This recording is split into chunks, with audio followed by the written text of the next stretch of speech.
Yeah, absolutely.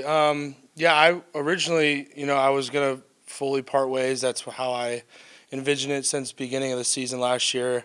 I knew that I wanted to move on and work towards the NFL, and then so I didn't hear from anyone.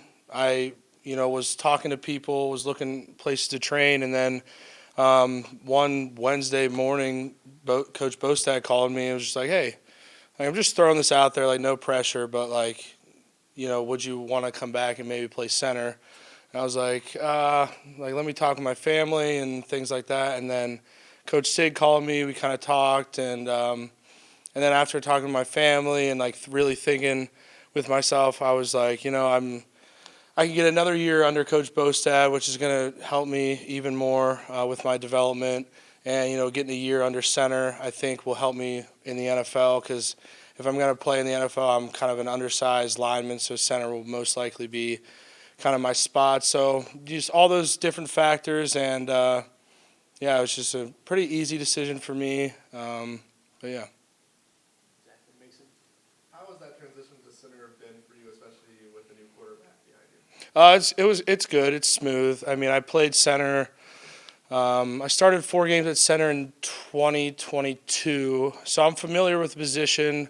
Just a new voice behind me, that's all. So there's not many adjustments I have to make, just getting comfortable with the guys around me.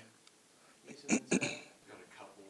Forgive the first one if it's like too simple or whatever, but do you see the game differently from center versus guard or just another position on the line? Like, is that kind of a mental adjustment you have to make in preparing and kind of reading an opponent defense?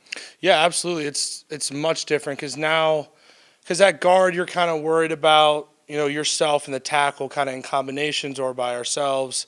But now I have to know what everyone's doing. I have to know who's with me, where we're going. I have to see the safeties, where they're coming down, where they're dropping down, coverages, all these kind of things that as I've gotten older and through the years of college, I've kind of picked up on. So it's easier for me now, but if I was like a freshman or sophomore, it'd be a lot harder for me. But yeah, it's going smooth so far. I guess I would kind of flow into my second one then about you said you wanted to come back and work with Coach Bostad to really kind of develop more for the next level. Is that something you're really hoping to improve upon, or what's kind of the biggest area of development you're looking forward to for yourself? Just the versatility of guard and center, just all the inside positions. I'm primarily playing center, but they're throwing me in at right guard as well, left guard. So just the versatility and just getting comfortable. With my previous O-line coaches, like they were great in development, but I feel like with Bostad, like there's just a different feel, and I've really matured, not only in the mental preparation for offensive line, but also the physical. So I think just another year, I was like, it can only help me, so might as well. Seth and Pete? Hey, you said you were talking about having played center before, 22. Are you kind of approaching it this spring any differently? Like obviously, Coach Bostad wasn't here when you played center last time. Like, is working at center under Coach Bostad kind of any different for you now than it was a couple of years ago? Yeah, I think there's different declarations. How he reads defenses is different how my previous coaches have. And the main difference is just, declarations, reading defenses, things like that. The verbiage is different, but, concepts are concepts in the offensive line. So it's pretty much all the same. It's just a couple little things here and there. Pete and Joe? Mike, it's a similar question that I asked Jacob. What excites you about this offense, and what excites you about the coaching staff? Yeah, there's a lot of new faces, right? And it was like that last year and the year before. So just getting guys, building relationships with guys, and just learning everything I can about, the guys in the offensive line room and also new guys in the whole offensive room. So, I'm really excited to see how this offense gels with all these new faces and seeing, guys' strengths and weaknesses and, trying to help them in any way I can. And, the coaching staff's been great so far. I'm from Pittsburgh. Like, a lot of these guys are Pittsburgh guys, like Coach Signetti, Coach Shanahan, Coach Sinceri, and I know a lot of their family. And I just found that out as I committed back here. Was like I'm really connected with these coaches, and they know a lot about my family. I know a lot about theirs. So it's just, it felt like, like I should be making this decision. Like I've known these guys my whole life, but I haven't obviously. But just having that like Pittsburgh connection, we grew up in the kind of the same area, the same morals and things like that. So that's what excites me, and just, getting to work, and they're no BS guys, get in, do your job and get out, so I'm excited about that. Joe and Daniel, with the staff that Coach Cincinnati brought over, you kept Coach Bostad for the offensive line. What's important to them and that experience and the reputation leading your group? Yeah, it's so important. Just seeing what he could do for us last year, and the progress that we made from 2022 to 2023 has been enormous. And, credit to Coach Bostad.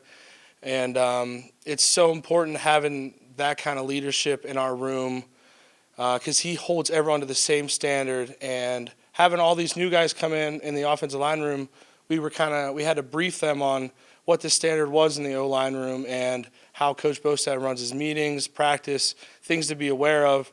So, it's important how the standard that he holds in that room is very important, and we all kind of understand that. Daniel on your right, and then Seth. Yeah, Mike, I want to say the last question that I asked you last year, under the premise that you would not be here Yeah. now. So Yeah. I'm glad you kind of overcame Yeah. those allegations. But this is spring practice number 6 for you here. Yeah. Right. Apart from all the new Jeez. faces around you, operationally, the way it's structured, what feels new this year? I'd say the practice style. I think when you look at spring ball over my last 6 now, the previous ones were much longer, much more tedious. I think now this year it's kind of how Coach Cignetti runs his practices. Like, we're going to go in, we're going to do what we need to do, and we're going to get out. There's no we don't need the extra periods in case, trying to get someone hurt or anything like that. So it's just getting in, doing what we need to do, improving our technique and fundamentals, and getting better every day. And if that means shorter practices, then that's the way he does it. So it's been good. And you were captain last year. Correct. Right. But then you have all these new faces arrived here now. What's kind of that process of trying to establish your, I guess, the presence that you bring there with the new leaders that kind of came over? How do you kind of manage that process? Yeah, I'm still kind of figuring that out. Because in the off season, we were training with offense and O-line and D-line for the most part. So leading that group's one thing, and then because everyone in the offensive line kind of they know how my leadership is, but it's kind of exceeding that and going to the whole team, and just building relationships. That's the biggest thing. As a returning captain that I can do.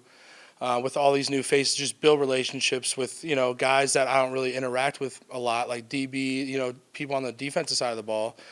But it's more so just building relationships and, earning respect from your teammates just by the way you play and how you carry yourself and things like that. But I'm still kind of figuring that out.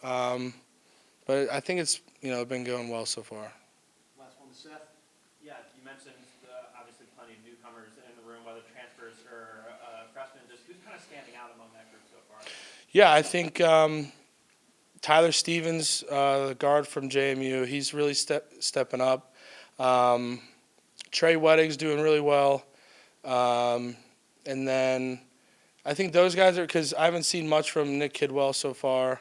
But guys like that, just stepping in and getting as many reps as they can and doing what they can to help the offensive line. And everyone's they're all great dudes that came in. I can't say enough good things about them personality-wise. But, it's still early on in spring ball. So once, practice 12-13 comes around, I'll be able to tell you more on, who's really stepping up from younger guys and things like that. But as of right now, those guys are really stepping up in my eye, and they're doing a really good job.